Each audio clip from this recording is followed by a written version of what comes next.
Nadiad municipality એક સૌથી મોટી મ્યુનિસિપાલિટી હતી. પહેલા ગુજરાતની અંદર એક નંબરની મ્યુનિસિપાલિટી ગણાતી હતી. આપણે માન્ય મુખ્યમંત્રી શ્રી ભૂપેન્દ્રભાઈ પટેલ સાહેબને રજૂઆત કરી કે આપણી મ્યુનિસિપાલિટી નડિયાદની રહી ગઈ છે કોર્પોરેશન બનાવવા માટે, અને માન્ય મુખ્યમંત્રીશ્રીએ ચાલુ સેશનની અંદર જ વિધાનસભાના એના છેલ્લા દિવસે જાહેરાત કરી કે નડિયાદ મ્યુનિસિપાલિટીને નડિયાદ કોર્પોરેશન બનાવવામાં આવશે. એના ભાગરૂપે આજે 9 મહાનગરપાલિકાઓ જાહેર થઈ અને નડિયાદને પણ મહાનગરપાલિકા જાહેર કરી છે. તો પહેલા તો માન્ય મુખ્યમંત્રી શ્રી ભૂપેન્દ્રભાઈ પટેલ સાહેબનો હું ખૂબ ખૂબ આભાર માનું કે સરદાર પટેલના જન્મસ્થળ નડિયાદને મહાનગરપાલિકા બનાવી. સાહેબ, બદલાવ થશે આગામી સમયમાં જે રીતે મહાનગરપાલિકાને ઘોષિત કરવામાં આવે? હવે કમિશનર રૂલ અને મ્યુનિસિપાલિટી એક્ટની જગ્યાએ મ્યુનિસિપલ કોર્પોરેશન એક્ટ આવશે. પહેલામાં પહેલો ફેરફાર આ આવશે અને મ્યુનિસિપલ કોર્પોરેશન એક્ટ આવશે. એની સાથે અહીંયા કમિશનર આવશે, એની નીચે 2 ડીવાય સીએમઓ આવશે અને ટોટલ સ્ટાફ આખો બદલાશે. એમાં ટાઉન પ્લાનિંગ અધિકારીઓ પણ 2 હશે, એન્જિનિયર ડિપાર્ટમેન્ટ પણ બદલાશે અને એ પણ એક આરએનબી ની અંદર ડેપ્યુટી એન્જિનિયર લેવલના અધિકારી હશે અથવા તો એક્સિયન લેવલના અધિકારી હશે. એટલે સ્ટાફ પણ જ્યારે બદલાવાનો હોય અને ટોટલ એડમિનિસ્ટ્રેશન બદલાવાનું હોય ત્યારે આ થોડો સમય લાગશે અને એ સમય દરમિયાન અહીંયા કમિશનર રૂલ રહેશે. નડિયાદમાં એક વસ્તુ ચર્ચાઈ રહી છે કે નોટિફિકેશન ક્યારે બહાર પડશે અને ક્યારે વહીવટદાર શાસન લાગુ પડી શકે? એટલે હવે ઓલરેડી કેબિનેટના રેગ્યુલેશન પછી નોટિફિકેશન માટે જતું જ રહ્યું હોય અને નોટિફિકેશન હું એવું માનું છું 1 થી 2 દિવસની અંદર આનું નોટિફિકેશન રાજકોટ ગેઝેટ થઈને આવશે અને ત્યાર પછી સરકાર દ્વારા આની જે તે કોર્પોરેશનોને જાણ કરવામાં આવશે. કેટલા ગામોનો સમાવેશ એ ઋષિકેશભાઈની પ્રેસ નોટની અંદર જાહેર કરવામાં આવ્યું છે અને એ મુજબ અહીંયા જે આજુબાજુનો વિસ્તાર છે, પીપલક, ડુમરાન, પછી ટુંડેલ છે, ડભાન છે, કમરા છે, યોગીનગર છે, ઉત્તરસંડા છે અને બિલોદરા છે, એ ગામોનો સમાવેશ. સાહેબ, એ તમે કેટલા સમયથી અહીંયા આગળ ધારાસભ્ય તરીકે છો? નગરપાલિકા વિસ્તાર હતો, નગરપાલિકા હતી ત્યાં સુધી એવા કોઈ કામ ખરા કે જે નગરપાલિકામાં નતા થયા ને હવે મહાનગરપાલિકા થઈને થશે? એવા કોઈ કેટલા કામ હશે? મને કહેતા આનંદ થાય છે કે ભલે આપણી નગરપાલિકા હતી પણ આપણે અહીંયા જે કામ કરતા હતા ને એ મ્યુનિસિપલ કોર્પોરેશન લેવલનું જ કામ થતું હતું અને એટલી બધી યોજનાઓ આપણે લાયા છીએ. અને સૌથી વધારે એમ કહું તો સ્પોર્ટ્સથી માંડી અને બાગ બગીચાથી માંડી અને બીજા જે રમવાના સાધનો, રમવાની લોકોના યુવા ધનને જે જરૂરિયાત હોય એવા બધા અમે આયોજનો પહેલેથી કર્યા અને એના કારણે તમને ખબર છે કે સ્પોર્ટ સેન્ટર અહીંનું જે ડેવલપ થયેલું છે એ કોઈ કોર્પોરેશનમાં નહીં હોય. એટલું સરસ સ્પોર્ટ સેન્ટર છે અને એ સ્પોર્ટ સેન્ટર જોવા જેવું છે. હમણાં જ તમને ખબર છે કે 7 થી 8 કરોડની વચ્ચેનો આપણે 1 કિલોમીટરથી ઉપરનો મોટો ગાર્ડન આપણે વિકસાવી રહ્યા છીએ. એની અંદર સાયકલ ટ્રેકથી માંડી અને જુદી જુદી એક્ટિવિટીઝ, સ્કેટિંગ રિંગથી માંડીને જુદી જુદી એક્ટિવિટીઝ. તો આ બધી પ્રવૃત્તિઓ કોર્પોરેશન હોય એને લગતી જ હતી અને મને કહેતા એ આનંદ થાય કે હમણાં આપણને 100 કરોડ રૂપિયા આપ્યા સેન્ટ્રલ ગવર્મેન્ટની ગ્રાન્ટમાંથી આવ્યા. એમાં ડ્રેનેજ ને વોટરના 2 પ્રોજેક્ટ લીધા અને ટીપી 8 અને 11ની અંદર એ પ્રોજેક્ટને અમલવારી કરવા માટેની શરૂઆત કરી અને આ કોર્પોરેશન જાહેર થઈ. એટલે એમાં થોડાક ફેરફારો થશે પણ એ બજેટે આપણે એ રીતના જ આપણે ત્યાં આવતું હતું. પણ હા એટલું કહું કે કોર્પોરેશન થવાથી નડિયાદને ચોક્કસ લાભ થવાનો છે. આવનારા દિવસોની અંદર એને કોર્પોરેશનની ગુજરાત ગવર્મેન્ટમાંથી જે ગ્રાન્ટ મળતી હશે એ મળશે. એના ઉપરાંત સેન્ટ્રલ ગવર્મેન્ટની પણ ગ્રાન્ટ જે કોર્પોરેશનોને અપાતી હશે એમાં આપણને મળતી થશે. એટલે ફર્ધર જે નવા ડેવલપમેન્ટો કરવાના હોય અથવા જે ફર્ધર જે ગામો અંદર ઉમેરાયા છે એનો વિકાસ કરવાનો હોય, એની અંદર નવી ટીપી સ્કીમો બનશે અને ટીપી સ્કીમો બનવાથી નવા ફાયદા થશે, લોકોને સુવિધા.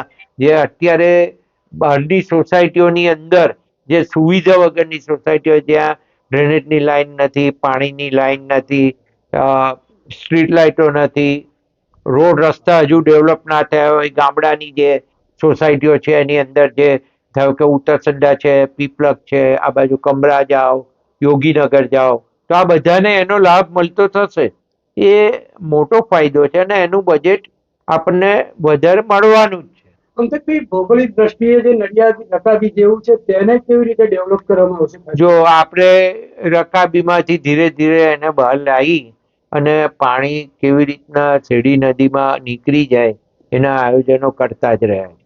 અને છેલ્લું એક કામ છે, તમને બધાને ખબર છે, પ્રેસવાળાએ ઘણી બધી વખત એની પણ નોટ લીધી છે ને લોકોને બતાવ્યું છે કે અહીંનો જે મુખ્ય કાંસ જે બહાર જાય છે અને જેની ઉપર દુકાનો છે એની નીચે કાંસ જે આખો પેક થઈ ગયો છે એ તમે નજરે જોયો છે અને લોકોને બતાવ્યો છે. તમારા ચેનલો મારફતે લોકોને ખબર પણ છે કે આ કાંસ બિલકુલ પૂરાઈ ગયો છે.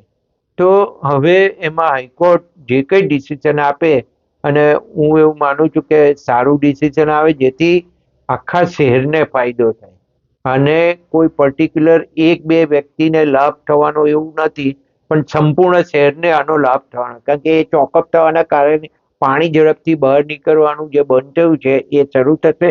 અને બીજી આપણે લાઈન નાખીને આખી રિંગ રોડ ઉપરથી શેરડી નદીમાં લઈ ગયા છે, એ લગભગ 5 થી 6 કિલોમીટરનો આખો એરિયા આવે છે અને એ બહાર પાણી કાઢી નાખવાનો જે પ્રોજેક્ટ છે એ પણ બીજા 40 કરોડ રૂપિયા હમણાં જ માન્ય મુખ્યમંત્રી શ્રી 15મી ઓગસ્ટે જ્યારે નડિયાદ આવીને ગયા ત્યારે આપણને આપ્યા છે અને એ આયોજનો બધા એમાં લીધા છે. તો પાણી કેવી રીતના બહાર નીકળી જાય એ આપણે આમાં આયોજનો લીધા છે. અને ભૂતકાળની અંદર સ્વાભાવિક છે કે બજેટ લિમિટેડ હોવાના કારણે અને તમારું લોંગ વિઝન નહીં હોવાના કારણે જે નડિયાદનું પ્લાનિંગ થયું એ પ્લાનિંગ એફએઝેડ કર્યું અને તળાવ ઉપર દુકાનો બનાવી દીધી. એ અમને નડી રહ્યું છે અત્યારે. અને અત્યારે અમને એ તળાવ ક્લિયર થઈ જાય અથવા સાફ રહે અથવા ફક્ત વરસાદી પાણી રહે, આ બધું કરવામાં ખૂબ મુશ્કેલી પડે. તો હવે આ ધીરે ધીરે અમારે આ આયોજનો કરી અને આમાંથી બહાર નીકળવાનું રહે છે. સાહેબ, આ જે ડેવલપમેન્ટ થઈ રહ્યું છે એવું કહેવાય છે કે ટેક્સેશન પણ વધશે મહાનગરપાલિકા આવ્યા પછી. ભાઈ, ટેક્સ કેવી વસ્તુ છે કે ટેક્સને તમે આની જોડે કોઈ કમ્પેર ના કરો, કારણ કે ટેક્સ વધારવા માટે કઈ મ્યુનિસિપલ કોર્પોરેશન બનાવી છે એવું તો છે નહીં. મ્યુનિસિપલ કોર્પોરેશન બનાવવાના નોર્મ્સ છે અને નોર્મ્સ પ્રમાણે એ આવી જતી હોય તો ઓટોમેટિક કોર્પોરેશન થવાની જ છે. તો ટેક્સને ને એને ભેગું કરવાની કઈ જરૂર મને લાગતી નથી. આમ તો તમે જોવા જાવ તો છેલ્લા લગભગ 12-13 વર્ષ ઉપર થઈ ગયા, નડિયાદ મ્યુનિસિપાલિટીએ ટેક્સ વધારે જ નહીં. ટેક્સ છે એટલો ને એટલો જ છે. તો 10 વર્ષ થયા, આ તો દર વર્ષે ટેક્સ વધતો હોય છે. તો એ ટેક્સ 10 વર્ષથી નથી વધ્યો. તો એ સુખાકારીનું એક પગલું જ હતું અને નડિયાદ ડેવલપ થાય એટલા માટે જ લોકોએ વિચારીને અમે વધુ પડતી સરકારમાંથી મેં ગ્રાન્ટો લઈને જેટલો વિકાસ થાય એટલો કરવાના પ્રયત્નો કર્યા. એસટી બસ સ્ટેન્ડ છે, વૈશાલી ગરનાળું છે, બેકનો બ્રિજ બનવાનો છે, એમાં જો એસટી બસ સ્ટેન્ડ નું કામ તમે બધા જુઓ છો કે ભાઈ ફર્સ્ટ ફ્લોર ઉપર નીકળી ગયા છે એ લોકો અને બહાર દેખાતું થઈ ગયું છે. હવે ટૂંક સમયની અંદર એ કામ પૂરું થવાના આરે છે અને પૂરું થશે એટલે નડિયાદને નવું બસ સ્ટેન્ડ મળવાનું છે. એની જોડે જોડે એક ફ્લાયઓવર પણ છે જે રેલવે ડિપાર્ટમેન્ટ મારફતે મંજૂર કરવામાં આવ્યો છે. દેવસિંહે અને રેલવે મંત્રી શ્રી અહીંયા આવ્યા ત્યારે આપણે રજૂઆત કરી હતી અને રેલવે સ્ટેશન ડેવલપ કરવાનું સરદાર પટેલ સાહેબની થીમ ઉપર ડેવલપ કરવાનું પણ નક્કી થયું છે અને એમાં જે ઓવરબ્રિજ મળવાનો છે એ સરદારના સ્ટેચ્યુ સુધીનો ઓવરબ્રિજ છે અને આ બાજુ છે વીવી પટેલની લાઈન સુધીનો ઓવરબ્રિજ છે અને પશ્ચિમની અંદર તમે શ્રેષ્ઠ જૂનું થિયેટર હતું એના આગળ સુધીનો ઓવરબ્રિજ છે. તો આ બધા ભાગ કવર થઈ અને એક બનવાનું જ છે નવું અને એવી રીતના વૈશાલીનું પણ લગભગ કામ શરૂ થવાનું જ છે. એમાં પણ અંડરપાસ એનો જે રીતના મંજૂર થયેલો છે એ આપણે કરાવી જ દીધો છે. એટલે આ બધું કોર્પોરેશનને લગતું જ હતું ને એમાં આપણને મુખ્યમંત્રીશ્રીએ બધાય, હું તો કહું બધા મુખ્યમંત્રીશ્રીએ આ નડિયાદના વિકાસ માટે નરેન્દ્ર મોદી સાહેબથી શરૂઆત કરીએ ને તો ત્યારથી આ નડિયાદને વિકાસની દ્રષ્ટિ આપવાનું કામ દરેક સીએમએ કર્યું છે. એમાં આનંદીબેન પણ આવી ગયા, વિજયભાઈ સાહેબ પણ આવી ગયા, એવી રીતના આપણા ભૂપેન્દ્રભાઈ પટેલ સાહેબ પણ આવી ગયા. આ બધાએ આપણને નડિયાદને ખૂબ મદદ કરી છે.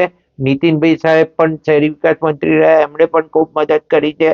હું એમનો આભાર માનું, સાથે સાથે આપણા પ્રભારી મંત્રી ઋષિકેશભાઈનો પણ આભાર માનું કે આપણને આ બધા ડેવલપમેન્ટ માટે કામો કરે. પંકજભાઈ, ટ્રાફિકની જે સમસ્યા છે વર્ષોથી અને જે મુખ્ય માર્ગો પર જે ટ્રાફિક થાય છે તેને લઈને મહાનગરપાલિકા બનશે એ માટે શું કરવામાં આવશે? એ મહાનગરપાલિકાના મેં કહ્યું એમ કોર્પોરેશનના નિયમો જે હોય છે, નિયમોને આધીન કમિશનર કામ કરતા હોય છે અને કમિશનર રૂલની અંદર જે કામ થશે એ તમે કોર્પોરેશનને શોભે એ પ્રકારના જ કામો થવાના છે.